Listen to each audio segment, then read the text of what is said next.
छात्रों के लिए हॉस्टल स्थापित करने का प्रस्ताव रखा गया है ताकि हमारी जो बच्चियां हैं वो आगे उच्च शिक्षा ग्रहण कर सकें, उनको कोई तकलीफ ना हो। उच्च शिक्षा में निवेश बढ़ाने के लिए नए संस्थान, विश्वविद्यालय, टाउनशिप, टेलीस्कोप इंफ्रास्ट्रक्चर बनाए जाएंगे। स्कूल और कॉलेज में कंटेंट लैब बनाया जाएगा। किसानों की आय बढ़ाने और कृषि को अधिक लाभकारी बनाने के लिए नारियल, चंदन, अखरोट जैसी उच्च मूल्य वाले फसलों को बढ़ावा दिया जाएगा। तो इस तरह से जितने भी अभी बजट में आए हैं 2026-27 के, निश्चित रूप से ये मोदी सरकार का जो विजन है कि 2047 तक एक विकसित राष्ट्र बनाना है, उस दिशा में ये कारगर साबित होगी। और ये बजट मूल रूप से ये भारत को विकसित राष्ट्र बनाने वाला बजट है और ये बजट का हम सब स्वागत भी करते हैं और उनका अभिनंदन भी करते हैं। स्वास्थ्य क्षेत्र में जनता के लिए बहुत बड़ी राहत है। बुजुर्गों की मेडिकल मदद के लिए सरकार का बड़ा ऐलान किया है। 1.5 लाख केयर एकड़ सरकार देगी। शुगर और कैंसर की दवाएं सस्ती होगी। 3 नए बड़े आयुर्वेदिक अस्पताल बनाए जाएंगे। गंभीर बीमारियों पर आयात शुल्क में पूरी तरह छूट से दवाइयां मिलेगी। देश में 20 नए जल मार्ग बनाने का ऐलान किया गया है। 7 नए रेलवे कॉरिडोर बनाए जाएंगे जिससे हाई स्पीड ट्रेनों से लोगों का सफर कम समय में पूरा होगा। 3 केमिकल पार्क निर्माण होगा। पर्यटन को बढ़ावा देने के लिए 10,000 नए टूरिस्ट गाइड बनाए जाएंगे। 4,000 नई इलेक्ट्रॉनिक बसें चलेंगी। विदेश यात्रा में टीसीएस 5% से घट करके 2% किया गया है। एनआरआई को अपने प्रॉपर्टी बेचने के लिए 10 नंबर की आवश्यकता नहीं होगी।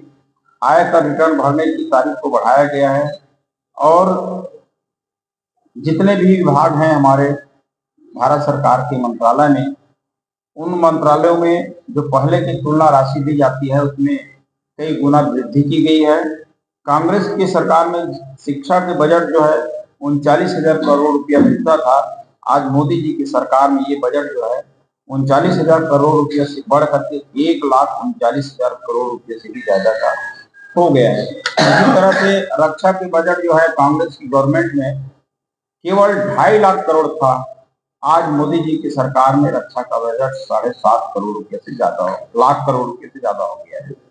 कांग्रेस सरकार में स्वास्थ्य बजट केवल 38,000 करोड़ था। मोदी जी छू रहा है। आज हमारे देश की अर्थव्यवस्था आज विश्व में 4थे स्थान पर है और अभी जो 2026-27 का हमारे केंद्रीय मंत्री श्रीमती निर्मला सीतारमण के द्वारा जो बजट प्रस्तुत किया गया है, ये बजट किसानों की आय को बढ़ाने वाला बजट है। भारत को विकसित राष्ट्र बनाने वाला बजट है। मोदी जी का जो विजन है 2047 तक हम भारत को विकसित, श्रेष्ठ, स्वस्थ भारत बनाएंगे, उनकी इसमें परिकल्पना है। लोगों को बेहतर स्वास्थ्य सुविधा देने वाला बजट है। भारत को तकनीकी रूप से सशक्त बनाने वाला बजट है। व्यापारियों को टैक्स के झंझटों से राहत देने वाला बजट है और महिलाओं को समान अवसर देने वाला बजट है। बजट में युवाओं के लिए भी एक विशेष प्रावधान रखा गया है और देश में 5 नई यूनिवर्सिटी टाउनशिप खोली जाएगी। बजट में महिलाओं के लिए प्रावधान है। ग्रामीण महिलाओं के लिए स्मार्ट सेट मार्ट की घोषणा, लखपति दीदी की योजना का विस्तार का ऐलान।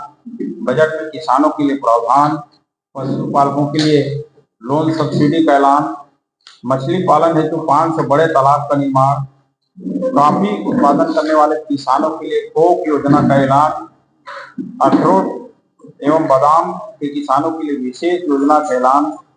किसानों को उद्यमी बनने की कई ऐलान। बजट में छोटे किसानों की आमदनी बढ़ाने का विशेष प्रावधान इसमें रखा गया है और इस बजट में हमारे व्यापारियों की तरक्की के लिए भी प्रावधान किया गया है।